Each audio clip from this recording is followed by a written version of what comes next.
The quarter rep rhythm squat is my favorite vertical jump peaking exercise, but I only do this in the optional athletic potential program because this is built on the Peterson and Poliquin step-ups to develop the Achilles and patellar tendons and bring balance between sides. So now we simply have the advantage that we can add heavier loads, both legs, and speed, and cause extra stimulation to get even more athletic. But even this movement you could do with just your own body weight. So there's no such thing as an all or nothing movement. This still scales. I mean, heck, you could even still, use assistance the way you do on like your VMO squats and go through 50 reps. So theoretically, any exercise, if done in the right sequence, could get you more gains. Meaning theoretically, my mom could do athletic potential and she would just do this at her own level. But I don't find this is necessary, whereas the Peterson and Poliquin step-ups, those would actually hit underlying necessary qualities.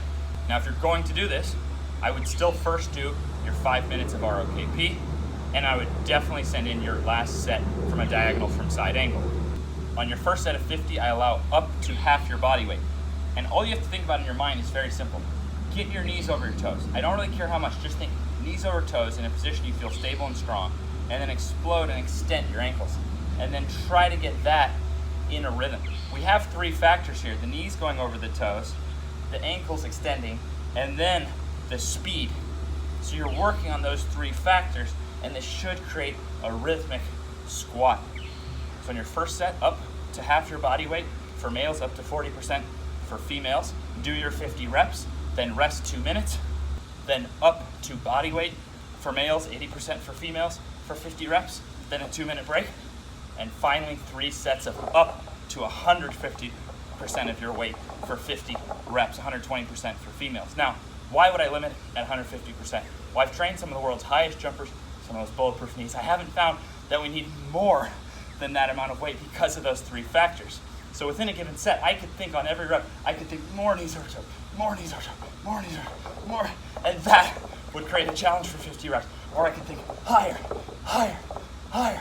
That would create a challenge for 50 reps. Or I could just try to go faster, faster, faster, faster. So all we're trying to do here is create stimulation that guarantees us progress to get even more athletic and even more bulletproof knees. We don't have to risk anything. So 150%, I would say, would be a standard on this exercise for 3 sets of 50, being sure to send in your form each session so that we can help you to progress those 3 factors according to what you need most.